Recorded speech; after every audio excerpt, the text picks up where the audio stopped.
Uma vida com propósitos, de Rick Warren. Dia 26. Crescendo por meio da tentação. Feliz é o homem que não cede e não pratica o mal quando é tentado, porque depois receberá como recompensa a coroa da vida que Deus prometeu àqueles que o amam. Tiago, capítulo 1, versículo 12. Minhas tentações têm sido minhas mestras em teologia. Martinho Lutero. Toda tentação é uma oportunidade para fazer o bem. No caminho do amadurecimento espiritual, até mesmo a tentação se torna um degrau, em vez de uma pedra de tropeço, quando você percebe que ela é uma oportunidade tanto para fazer a coisa certa, quanto para agir de maneira errada. A tentação apenas apresenta uma escolha. Embora ela seja a principal arma de Satanás para destruir você, Deus quer utilizá-la para fortalecê-lo. Toda vez que você escolhe fazer o bem em vez de pecar, está desenvolvendo o caráter de Cristo. Para compreender isto, você deve primeiro identificar as qualidades do caráter de Jesus. Uma das mais concisas descrições de seu caráter é o fruto do Espírito. Quando o Espírito Santo controla a nossa vida, ele produz os seguintes frutos em nós: amor, alegria, paz, paciência, bondade, benignidade, fidelidade, mansidão e domínio próprio. Gálatas 5, 22 e 23. Essas 9 qualidades são uma expansão do grande mandamento e constituem uma bela descrição de Jesus Cristo. Ele concentra de modo perfeito, numa única pessoa, o amor, a alegria, a paciência e todas as outras virtudes mencionadas. Ter o fruto do Espírito Santo é ser semelhante a Cristo. Mas como o Espírito Santo produzirá em sua vida esse fruto com 9 qualidades? Ele as cria de modo instantâneo? Será que um dia, ao se levantar pela manhã, você será repentinamente abastecido de forma plena com essas características? Não. O fruto sempre se desenvolve e amadurece lentamente. Essa afirmação é uma das mais importantes verdades espirituais que você poderá aprender. Deus desenvolve o fruto do Espírito em sua vida, permitindo que você vivencie situações nas quais será tentado a exteriorizar uma qualidade exatamente oposta.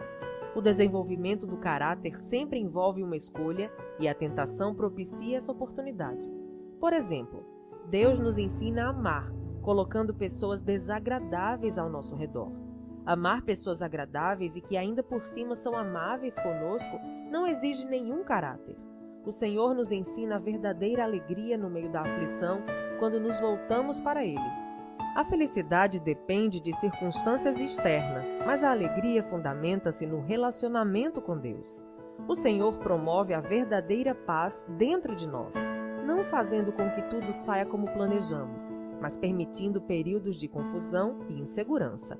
Qualquer um pode se sentir tranquilo observando um pôr do sol ou relaxando durante as férias, mas aprendemos a verdadeira paz quando optamos por confiar em Deus em situações nas quais somos tentados a ceder à preocupação e ao medo. Da mesma forma, a paciência é desenvolvida em situações nas quais somos forçados a esperar, enfrentando a tentação de nos entregarmos à ira por causa de nosso pavio curto. Deus recorre à situação oposta de cada fruto para nos permitir escolher. Você não pode afirmar que é bom se jamais foi tentado a ser mal. Não pode se dizer fiel se nunca foi tentado a ser infiel. A integridade é construída ao se derrotar a tentação da desonestidade. A humildade cresce quando nos recusamos a ser arrogantes. A perseverança desenvolve-se sempre que resistimos à tentação de desistir. Cada vez que você derrota uma tentação, torna-se um pouco mais semelhante a Jesus. Como a tentação se manifesta? É bom saber que Satanás é absolutamente previsível. Ele tem usado a mesma estratégia e os velhos truques desde que o mundo foi criado. Todas as tentações seguem um padrão idêntico. É por isso que Paulo declara: estamos bem familiarizados com seus esquemas malignos. 2 Coríntios, capítulo 2, versículo 11. A Bíblia ensina que a tentação segue um processo de 4 etapas, que Satanás fez uso tanto na tentação de Adão e Eva quanto na de Jesus. Na primeira etapa, Satanás identifica um desejo dentro de você. Pode ser um desejo pecaminoso, como o de vingança ou de controlar os outros. Pode ser um desejo normal e legítimo, como o de ser amado, ser valorizado e sentir prazer. A tentação começa quando Satanás sugere com o pensamento que você ceda a um desejo maléfico ou realize um desejo legítimo da maneira errada ou na hora errada. Cuidado com os atalhos. Frequentemente são tentações. Satanás sussurra: você merece isso, você deve ter isso agora. Será emocionante, gratificante e fará com que você se sinta melhor. Costumamos pensar que a tentação está ao nosso redor, mas Deus diz que ela começa dentro de nós. Se você não tiver o desejo interiorizado, a tentação não tem como atraí-lo. Ela sempre começa na mente, não por meio de circunstâncias. Jesus disse: pois do interior do coração dos homens vêm os maus pensamentos, as imoralidades sexuais, os roubos, os homicídios, os adultérios, as cobiças, as maldades, o engano, a devassidão, a inveja, a calúnia, a arrogância e a insensatez. Todos esses males vêm de dentro e tornam o homem impuro. Marcos capítulo 7, versículos de 21 a 23. Tiago afirma que existe um exército inteiro de maus desejos dentro de vocês. Tiago capítulo 4, versículo 1. A segunda etapa é a dúvida. Satanás tenta fazê-lo duvidar do que Deus disse sobre o pecado. Será que é mesmo errado? Será que Deus realmente proibiu fazer isso? Não é possível que Deus tenha proibido isso para outro povo em outra época? Deus não quer que eu seja feliz? A Bíblia adverte: cuidado, não deixe os maus pensamentos e as dúvidas levarem algum de vocês a se afastar do Deus vivo. Hebreus capítulo 3, versículo 12. A terceira etapa é o engano. Satanás é incapaz de falar a verdade, por isso é chamado pai da mentira. Lá em João capítulo 8, versículo 44. Tudo o que ele lhe disser será falso ou nada além de meia-verdade. Ele oferece a mentira em substituição ao que Deus já diz em sua palavra. Satanás diz: você não vai morrer, você será mais sábio do que Deus. Você pode não ser punido por isso, ninguém vai saber. Isso vai resolver seus problemas. Além do mais, todos estão fazendo isso. É um pecado insignificante. Mas um pecadinho é como uma gravidez recente. Acabará aparecendo. A quarta etapa é a desobediência. Você acaba agindo de acordo com a ideia que vinha cogitando na mente. O que começou como uma ideia nasce como conduta. Você cede a qualquer coisa que chamar sua atenção. Acredita nas mentiras de Satanás e cai na armadilha sobre a qual Tiago nos alerta. As pessoas são tentadas quando são atraídas e enganadas pelos seus próprios maus desejos. Então, esses desejos fazem com que o pecado nasça, e o pecado, quando já está maduro, produz a morte. Não se enganem, meus queridos irmãos.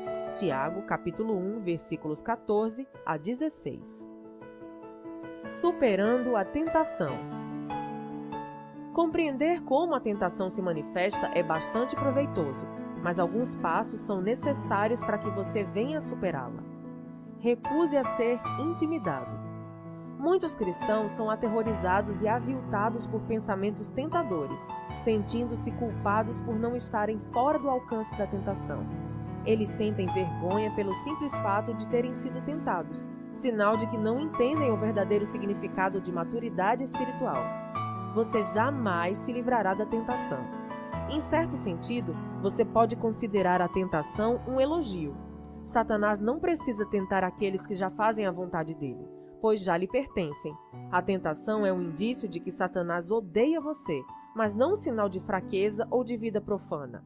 Isso também faz parte de nossa natureza, pois somos humanos e vivemos num mundo destituído de Deus.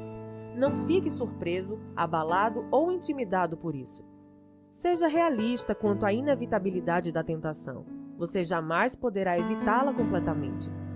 A Bíblia diz: quando chega a tentação, mas não diz se chega a tentação. Paulo orienta: lembrem-se de que as tentações que surgem na vida de vocês não são diferentes das que os outros enfrentam. 1 Coríntios capítulo 10, versículo 13. Ser tentado não é pecado. Jesus sofreu tentação, embora nunca tenha cometido pecado. Hebreus capítulo 4, versículo 15. A tentação só se torna pecado quando você se entrega. Lutero afirmava: não podemos evitar que os pássaros voem sobre nossa cabeça, mas podemos evitar que façam ninho sobre ela. Você não pode impedir o diabo de lhe sugerir pensamentos, mas pode escolher não assimilá-los ou agir de acordo com eles.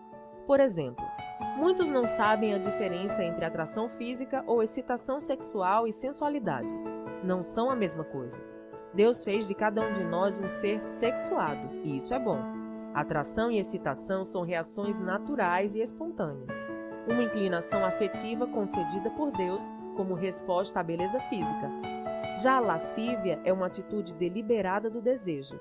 É a escolha de comprometer sua mente com algo que você gostaria de fazer com seu corpo. Você pode se sentir atraído ou mesmo excitado, sem escolher pecar pela lascívia. Os homens cristãos, principalmente, sentem-se culpados quando os hormônios que foram concedidos por Deus exercem o devido efeito fisiológico. Quando reparam numa mulher atraente, presumem que isso já é lascívia e sentem-se envergonhados e culpados. No entanto, atração não equivale a desejo sexual ilícito, até que você comece a insistir nisso. Na verdade, quanto mais próximo de Deus você fica, mais Satanás se esforça para tentá-lo. No instante em que você se torna filho de Deus, Satanás, como assassino de aluguel, fecha um contrato para acabar com você. Você é agora inimigo, por isso conspira para sua derrocada. Às vezes, enquanto você está orando, Satanás sugere um pensamento mau ou bizarro, apenas para distraí-lo e envergonhá-lo. Não fique assustado ou envergonhado com isso. Entenda que Satanás teme suas orações e tentará de tudo para interrompê-las. Em vez de ficar se condenando com indagações do tipo: como pude pensar uma coisa dessas? Considere isso uma distração provocada por Satanás e volte imediatamente a se concentrar em Deus. Reconheça seu padrão de tentação e prepare-se. Há situações que o deixam mais vulnerável a tentações do que outras. Algumas circunstâncias farão você tropeçar quase imediatamente, enquanto outras não incomodarão muito. São situações preparadas para atacar seus pontos fracos, e você precisa também identificá-los, pois Satanás certamente os conhece. Ele sabe exatamente o que pode fazer você cair e trabalha incessantemente para cercá-lo com essas circunstâncias. Pedro adverte: estejam sempre atentos. O diabo está querendo atacar e não quer outra coisa senão apanhar vocês desprevenidos. 1 Pedro, capítulo 5, versículo 8. Pergunte a você mesmo: quando sou mais tentado? Em que dia da semana? A que hora do dia? Pergunte: em que lugar sou mais tentado? No trabalho? Em casa? Na casa do vizinho? Num bar? No aeroporto? No hotel fora da cidade? Pergunte: quem está comigo nos momentos em que sou mais tentado? Amigos? Colegas de trabalho? Uma multidão de estranhos? Sou mais tentado quando estou só? Pergunte também: como normalmente estou me sentindo quando sou mais tentado? Pode ser quando você está cansado, solitário, entediado, deprimido ou sob pressão. Ou talvez quando está magoado, zangado, preocupado. Ou ainda após um grande sucesso ou momento de enlevo espiritual. Você deve identificar seu padrão de tentação e então se preparar, a fim de evitar tais situações tanto quanto possível. A Bíblia nos adverte continuamente em nos prevenirmos para enfrentar a tentação. Paulo admoesta: não deem ao diabo oportunidade para tentar vocês. Efésios capítulo 4, versículo 27. O planejamento prudente reduz a tentação. Siga o conselho de Provérbios. Pense bem no que você vai fazer. Evite o mal e caminhe sempre em frente. Não se desvie nem um só passo do caminho certo.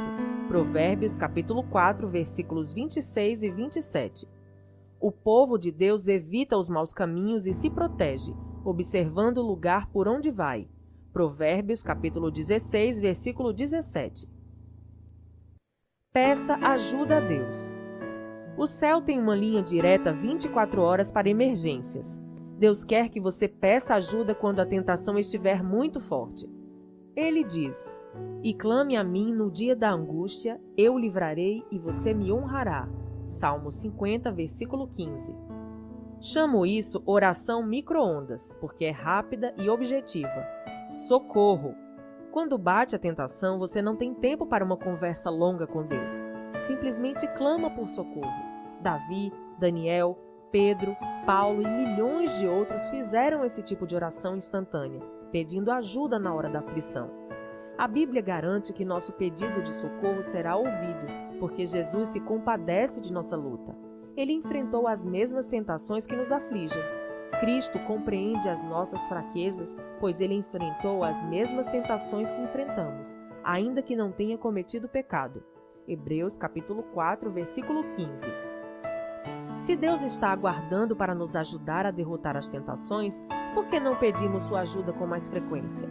Falando com franqueza, às vezes não queremos ser ajudados. Queremos ceder à tentação, embora saibamos que é errado. Nesses momentos, achamos que sabemos mais do que Deus o que é melhor para nós. Em outras ocasiões, ficamos envergonhados de pedir o auxílio divino, porque continuamos a ceder à mesma tentação repetidas vezes. Deus, porém, jamais se irrita, se aborrece ou perde a paciência se continuamos recorrendo a Ele. A Bíblia diz: tenhamos confiança e cheguemos perto do trono divino, onde está a graça de Deus. Ali receberemos misericórdia e encontraremos graça sempre que precisamos de ajuda. Hebreus capítulo 4, versículo 16. O amor de Deus não se esgota e sua paciência permanece para sempre. Se você tiver de clamar pela ajuda de Deus 1000 vezes por dia, a fim de derrotar uma tentação em particular, Ele ainda estará ansioso por lhe demonstrar misericórdia e graça. Então, apresente-se corajosamente diante de Deus. Peça-lhe forças para fazer a coisa certa e depois espere, que Ele proverá. As tentações mantêm-nos dependentes de Deus. Assim como as raízes crescem mais fortes quando o vento sopra contra as árvores, você se torna mais semelhante a Jesus toda vez que enfrenta uma tentação. Quando você tropeça, o que certamente ocorrerá, isso não representa o fim. Em vez de ceder ou desistir, busque a Deus. Confie que Ele o ajudará e lembre-se da recompensa que espera por você. Quando as pessoas são tentadas e ainda continuam fortes, devem ficar felizes. Depois de provada a sua fé, Deus a recompensará com vida para sempre. Tiago, capítulo 1, versículo 12. Dia 26. Pensando sobre meu propósito de vida. Tema para reflexão. Toda tentação é uma oportunidade para fazer o bem. Versículo para memorizar. Deus abençoa as pessoas que pacientemente suportam a provação. No final, receberão a coroa da vida que Deus prometeu a todos os que o amam. Tiago, capítulo 1, versículo 12. Pergunta para meditar. Que atributo do caráter cristão posso desenvolver para derrotar minha maior tentação? Até o próximo áudio.